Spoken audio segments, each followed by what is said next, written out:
Hello, good morning, good afternoon, good evening.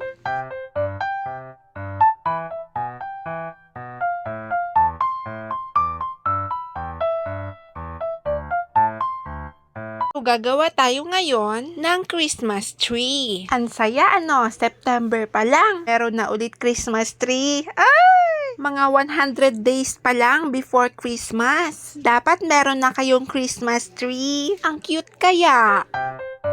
So, nakita ko si Wendell. Aayusin na sana yan. Pero sabi ko, ako na lang. Para i-live ko. Ay, hindi pala pwede dun. Magla-live ka, tapos may batang makulit. Wag na. Sa La Union, ako rin yung nagpre-prepare. Pag nitong September, ayan na. Parang Christmas na sa amin. Kasi yan, lalagyan pa yan ng regalo. Diyan sa papaanan niya. Maraming Christmas. Lalo na sa mga bata.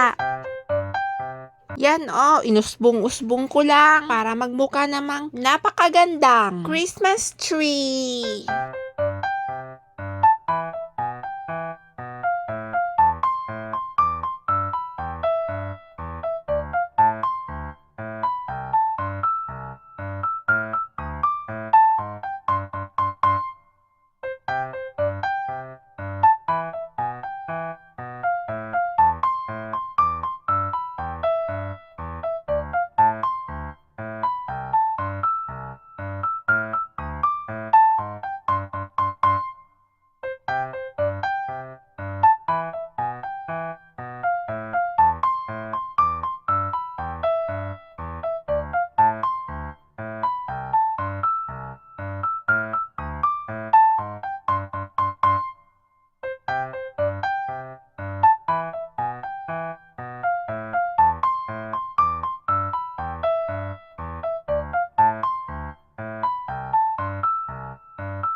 Yan ang star. Yan yung nilalagay namin sa ulo niya para magmukhang Christmas tree talaga. Tapos yan, balls. Yan yung nilalagay sa katawan niya.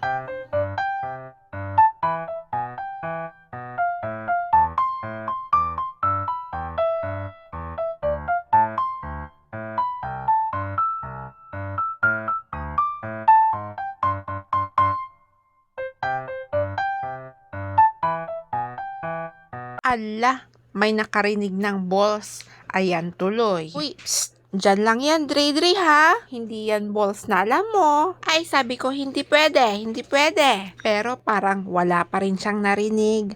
Hay!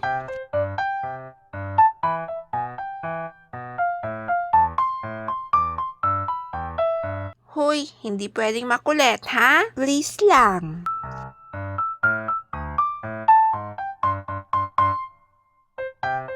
Upo ka lang dyan para hindi masyadong may stress si tita. Opo! Sagot ni Dre. Opo, saan po? Tapos ayan, nagalaw na niya lahat.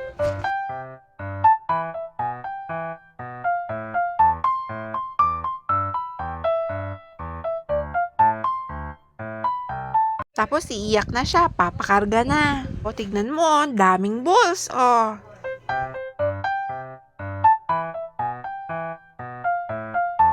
Kaya nga ayaw kong mag-live. Tignan mo, nagalaw na naman niya yung camera.